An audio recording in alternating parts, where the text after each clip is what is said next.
Salve, salve, torcedor tricolor, sejam bem-vindos ao nosso canal. Hoje eu trouxe as principais notícias do São Paulo dessa quarta-feira. Tá tendo uma movimentação aí no mercado da bola, em busca de um centroavante para poder estar suprindo as baixas e as contusões que o time vem tendo aí. Sem enrolação, vamos para o vídeo. Ai, Cicinho! A gente tá todo dia reclamando, uma dorzinha aqui, uma dorzinha ali. Imagina quando as lesões acontecem de maneira séria. É um problema pro São Paulo, que já tem o Cruzeiro no horizonte pelo Campeonato Brasileiro. Aí você vai ver. Boa fase é assim. Com 303 jogos com a camisa do São Paulo, 97 gols e 3 títulos, Luciano ganhou um bandeirão da torcida. 5 anos de São Paulo, de trabalho para um momento tão marcante que vai ficar pro resto da vida. Como eu falei ali, nem todos os jogadores conseguem ter um bandeirão num estádio tão popular. E graças a Deus, agradecer o apoio da torcida que desde quando eu cheguei aqui me apoiou, e espero contribuir com eles para cada vez mais entrar na história desse clube.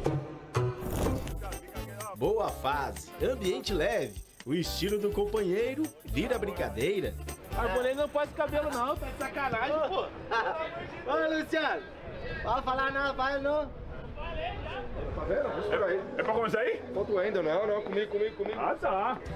O equatoriano Arboleda em campo no treino é sinal de recuperação de lesão muscular, assim como o lateral esquerdo Wendel, que também retornou após o mesmo problema.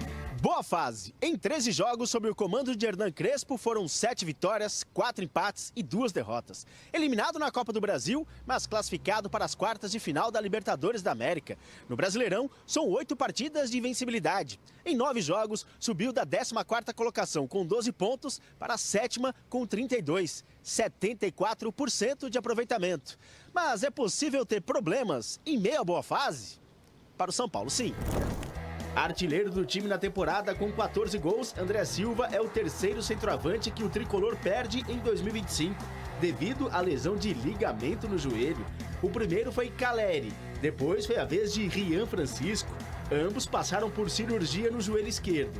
No caso do André, que sofreu um estiramento no ligamento cruzado anterior, além de ter lesionado o ligamento posterior do joelho direito, o departamento médico ainda não definiu se ele passará por procedimento cirúrgico. Mesmo assim, o tempo de afastamento será longo.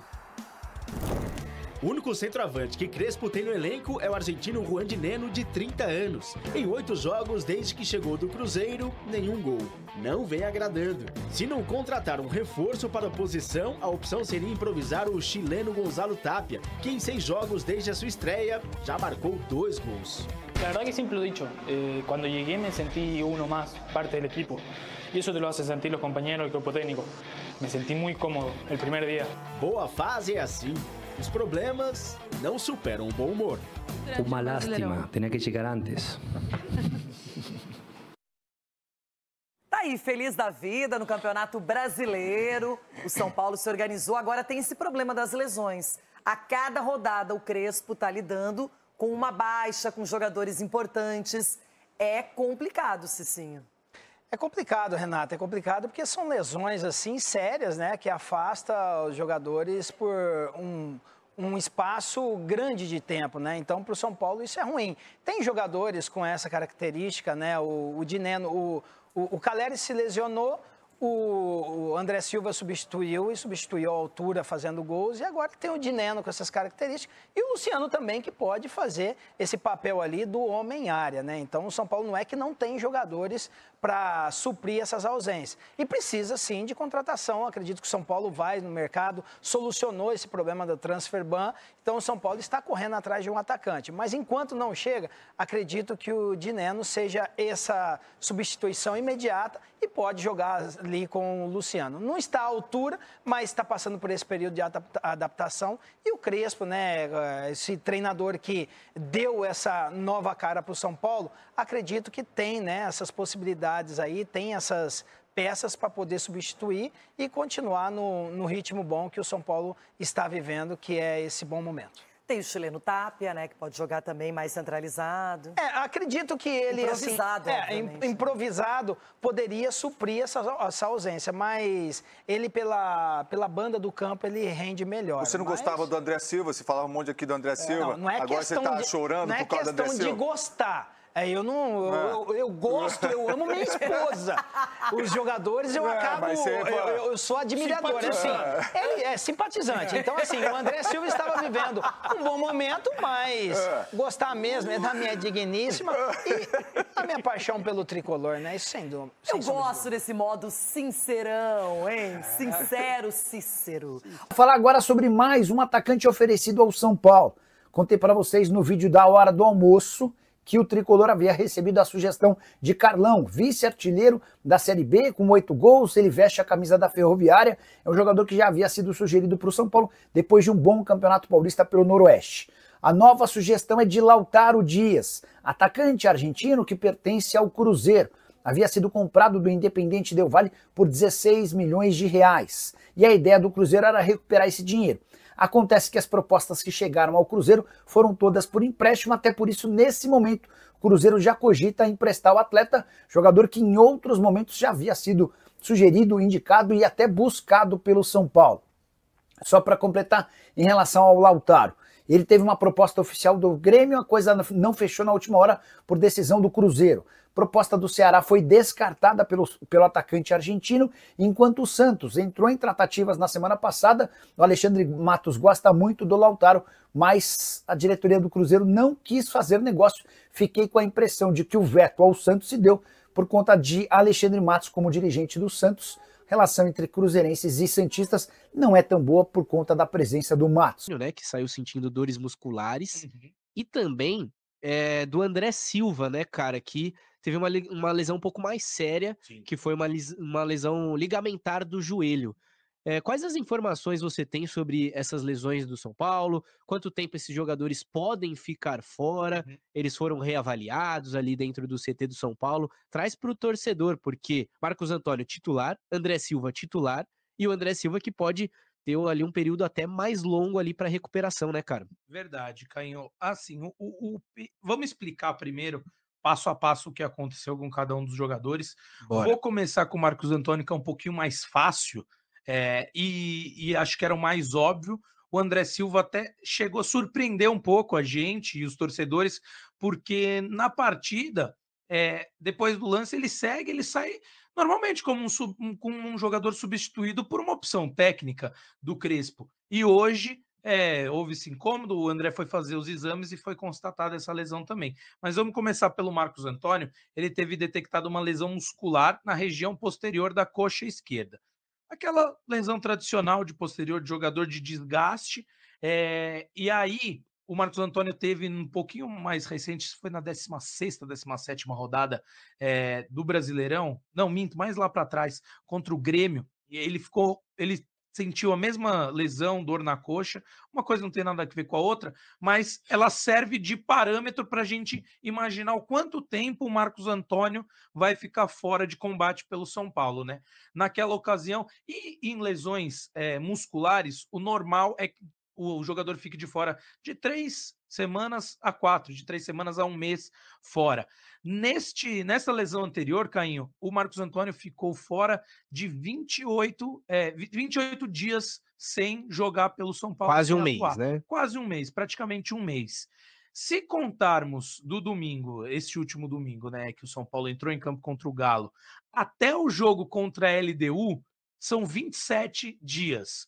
Ou seja, o São Paulo não costuma trabalhar com prazo cravado de dias ou de perspectiva de volta objetiva, mas o próprio São Paulo dessa vez falou que a tendência é que ele esteja à disposição para o duelo contra a LDU nas quartas de final da Libertadores. Então, usando como parâmetro uma lesão muito semelhante que ele teve nessa mesma temporada, o tempo deve ser mais ou menos o mesmo de recuperação e provavelmente o Marcos Antônio estará à disposição, ficará fora de combate até o jogo contra a LDU no dia 17 de setembro, salvo engano, é isso, eu até confirmo direitinho, mas o primeiro jogo é no dia 17 de setembro, lá em Quito, na casa da LDU, na altitude e tudo mais. Então, a tendência para o Marcos Antônio, Cainho, eu estou até puxando aqui exatamente o dia para ver se eu não falei nenhuma besteira, Sim. 18, falei 17, mas 18 de setembro, é uma quinta-feira, às 19 horas, horário aqui de Brasília. O São Paulo entra em campo para pegar a LDU. A tendência é que o Marcos Antônio se recupere. Pode acontecer o quê, Cainho? Que ele esteja recuperado da lesão, mas aquela falta de ritmo ele comece no banco, tudo mais. Sim. Mas tentando passar um panorama melhor para o torcedor sobre o Marcos Antônio, é que ele voltaria a ficar à disposição do Hernan Crespo e de sua comissão técnica na partida contra a LDU. Boa, Johnny. E falando também um pouquinho sobre essa lesão do Marcos Antônio, cara, um jogador titular, né, que vai fazer falta, obviamente, nesses próximos jogos, mas aí eu acho que existem até boas notícias a partir da má notícia, né, digamos assim. Porque o São Paulo tem jogadores a substituir ali na posição, né, cara? É uma posição que o São Paulo tá bem fornecido e com jogadores voltando a atuar bem. Óbvio, não é a mesma função, mas o Crespo pode dar ali, pode ter os seus ajustes, por exemplo, com o próprio Pablo Maia, que não vinha bem ao longo da temporada, também por lesão, e agora tá retornando ao ritmo, a gente consegue ver o Pablo Maia já bem fisicamente. Canhoto, Quem você considera ali que vai ser esse substituto do Marcos Antônio? Pode falar, meu amigo. Não, só um adendo aqui, porque a galera perguntou, o Caio Santo, que tá sempre conosco, e outras pessoas. Figurinha carimbada, né? Mérito aqui, né? Esse perguntando se foi uma pancada no Marcos Antônio, algo assim. Não, foi um desgaste ali natural, muscular, tanto é que o lance que no finalzinho do primeiro tempo ele é substituído, cerca de 41 minutos ali da primeira etapa ainda, ele recebe uma bola, o São Paulo até tinha a chance de puxar um contra-ataque, e aí ele para e joga a bola para fora, ou seja, ele deve ter sentido ali no movimento de puxar uma corrida, ele já estava dando uma arrastada na perna, na hora que ele faz esse movimento de puxar um contra-ataque, ele acaba sentindo, coloca a bola para fora e imediatamente pede substituição. Então não foi nenhuma pancada no Marcos Antônio. O André Silva também, mas a gente está aguardando para fechar os assuntos bonitinhos. Te respondendo, meu amigo, eu acho que o natural é que o São Paulo seja escalado agora com Pablo Maia, Bobadilha e Rodriguinho no meio de campo. O Alisson tá com dores ali na região do quadril, deve voltar em breve, não é nada que preocupe o São Paulo a longo prazo. Então, o Alisson e o Rodriguinho vão se revezar ali. Como eu disse no meu destaque inicial, né? O meio de campo do São Paulo tá muito móvel, não tem uma posição guardada especificamente. É claro que na hora de defender um pouco mais, mas pensando na fase ofensiva, na fase com bola, se jogar Pablo Maia, Bobadilha e Rodriguinho, bom time. Se jogar Pablo Maia, Bobadilha e Alisson, bom time. Se jogar Bobadilha, Alisson e Rodriguinho, bom time. O que muda, ao meu ver, é a base da partida ali. Com Pablo Maia, Bobadilha e Rodriguinho, eu acho que o Pablo e o Bobadilha ficam um pouco mais alinhados, revezando quem vem pegar essa bola junto aos zagueiros para começar a construção da jogada, e o Rodriguinho fica um pouco mais adiantado. Com o Alisson, eu acho que já muda um pouco o esquema, aí o Pablo fica um pouco mais como esse primeiro volante, e o Alisson e o Bobadilha flutuando um pouco mais, uma rotação maior, e aí com o Alisson, Bobadilha e Rodriguinho, mesma coisa que com o Pablo. Imagino o Alisson e Bobadilha um pouco mais alinhados e o Rodriguinho com um pouco mais de liberdade. Mas eu acho que o São Paulo está realmente muito bem servido. O São Paulo e a busca desesperada por um centroavante. Quero começar falando sobre jogadores que não serão contratados. Antes de gravar esse vídeo, conversei com 2 dirigentes do Tricolor e eles asseguraram que o Daverson não tem chance e que o Diego Costa nunca foi discutido. Daverson está afastado no Fortaleza, enquanto o Diego Costa está desempregado desde que deixou o Grêmio na temporada de 2024. Outros nomes que surgiram entre torcedores do São Paulo e também não serão contratados, o Mastriani do Botafogo, tem 8 jogos no Brasileiro, o limite é de 6. O Tiquinho Soares, no Santos, fez 16 partidas, enquanto o Juninho no Flamengo fez 11 jogos. Nomes que podem pintar no São Paulo. Lautaro Dias, atleta que pertence ao Cruzeiro, ainda não estourou o limite de jogos e em outros momentos já foi especulado pelo Tricolor. Koki Ogawa, centroavante japonês de 27 anos de idade, pertence ao NEC e havia sido sugerido ao São Paulo no mês passado. Na oportunidade, o São Paulo não demonstrou tanto interesse. Na Série B, queria chamar a atenção para 2 nomes. Carlão, da Ferroviária, vice-artilheiro da competição com 8 gols marcados, e Kleber, que pertence ao Avaí, com 6 gols marcados. Só para completar, separei também uma lista de jogadores livres no mercado. São jogadores de nome, que certamente custariam muito dinheiro, não sei se estão dentro da realidade do São Paulo. Começando com Jamie Vardy, você vai lembrar dele, centroavante que marcou história naquele Leicester campeão da Premier League. Hoje, com 38 anos de idade, ele não renovou o contrato com o Leicester e está livre no mercado. Aboubakar, centroavante camaronês de 33 anos de idade, fez muito sucesso com a camisa do Porto e não teve seu contrato renovado com o Hatayspor, da Turquia. Para completar, Dani Ings, atacante inglês de 33 anos de idade, já jogou por West Ham, Aston Villa e Liverpool, também não teve seu contrato prorrogado. O último, Ekambi, atacante de Camarões, 32 anos de idade, estava no Al-Ettifaq depois de passagens por Lyon, Rennes e Vila Real.